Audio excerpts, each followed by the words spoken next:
Hello and welcome to DinkLife. Today we are diving into the fascinating history of Quaker Square in Akron, Ohio. This unique mall, which was one of our favorites in the 1970s and 1980s, started its life as a set of oat silos. The story of Quaker Square begins with Ferdinand Schumacher, born on March 30th, 1822 in Celle, Germany. As the son of a merchant, he apprenticed in the grocery business and learned to make oatmeal using medieval milling technology. After working in a manufacturing business, Ferdinand and his brother immigrated to the United States at the age of 28.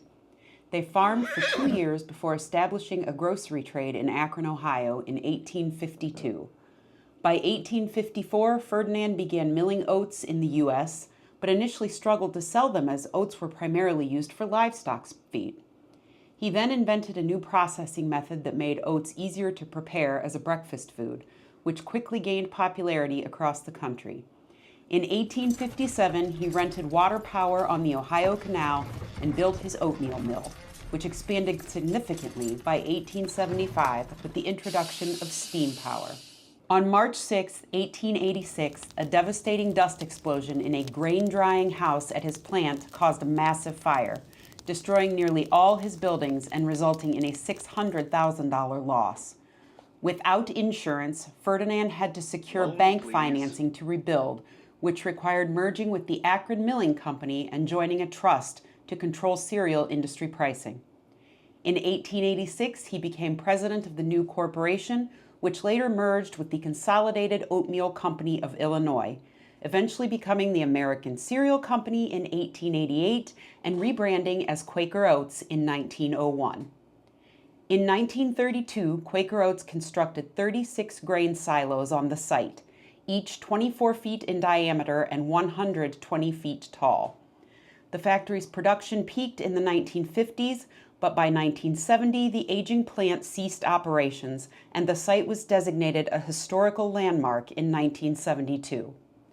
In 1973, plans were announced to repurpose the building into a shopping center, inspired by Ghirardelli Square in San Francisco.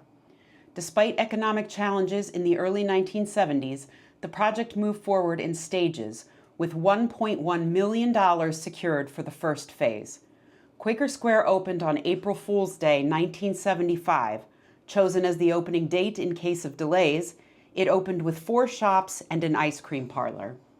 The complex featured a grand staircase, antiques from Ferdinand's mansion, and a glass elevator for accessibility. In its first year, Quaker Square shops generated $3.5 million. By 1976, the entire complex was renovated, and the Railway Express Agency Depot was converted into the REA Express Restaurant, featuring unique exterior decorations with steam engines and a model train collection inside. In 1980, the silos were transformed into a Hilton Hotel, later becoming the Crowne Plaza Hotel, with 196 round hotel rooms, conference rooms, ballrooms, and a restaurant lounge named Ferdinand's. The lobby showcased old Quaker Oats ads and custom Don Drum sculptures with a corridor connecting to the shopping complex. By 1995, the property faced foreclosure due to financial difficulties and poor management, compounded by competition from nearby malls and inadequate marketing.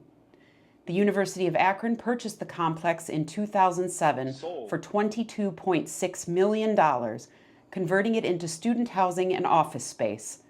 The hotel remained open until June 30th, 2013, before being converted entirely to student housing. The last shops and the Trackside Grill closed in 2016, and the dormitories were shut down after the 2018 spring semester due to disrepair. During the COVID-19 pandemic in 2020, the buildings were used to quarantine students. In 2022, the shopping area hosted an art display by curated storefronts. So Quaker Square is still standing, the structure is still standing. And we are standing outside of what used to be Quaker Square. And you can see the sign behind us. Yeah, it's still there. That sign has been there forever. Yeah. So it's kind of cool to still see it there and to see that nobody has broken it. Probably since '76, actually. Yeah, I'm really surprised they haven't taken that down and put that somewhere historic. But I think it's cool that it's still up, definitely. This this sort of shopping complex was very unique. You know, it wasn't like a mall. They didn't have like the regular stores that you have at the mall. It was very like specialized. So when you first walked in on the bottom floor, you could just smell cookies when you first walked in. It was amazing. It blasts you in the face, right, when you open those doors. So down here, there was like a general store, and they sold all kinds of candy in like jars and containers. Like you used to have to scoop it out. There was all kinds, tons. And they would make homemade oatmeal cookies every single day. Like you could get one and it would still be hot, like fresh out of the oven. So that's what that smell was. And it was absolutely amazing. And that store is probably, other than the little miniature circus that they had, which we'll also talk about, was probably my favorite thing in this building. Yeah. I also distinctly remember there were like some little specialty stores, like a toy store.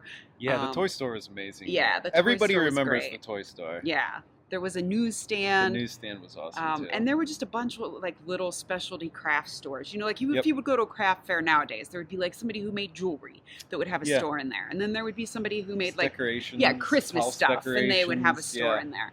And the thing about this store that's really cool is like the floors weren't just like it's a square and then you walk up a flight of stairs. Like they were really uneven, right? So there'd be like one or two stores here. It was all wood. Yeah, and then you'd walk up like 3 or 4 stairs, and then there'd be like 4 or 5 more stores, and then you'd walk up 3 or 4 more stairs, and then it was just really, it was all really kind cool. of just like hidden and walked around, Oh yeah, and I did want to mention there was a really cool one right when you went into the left. There was a really cool train store that used to be in there.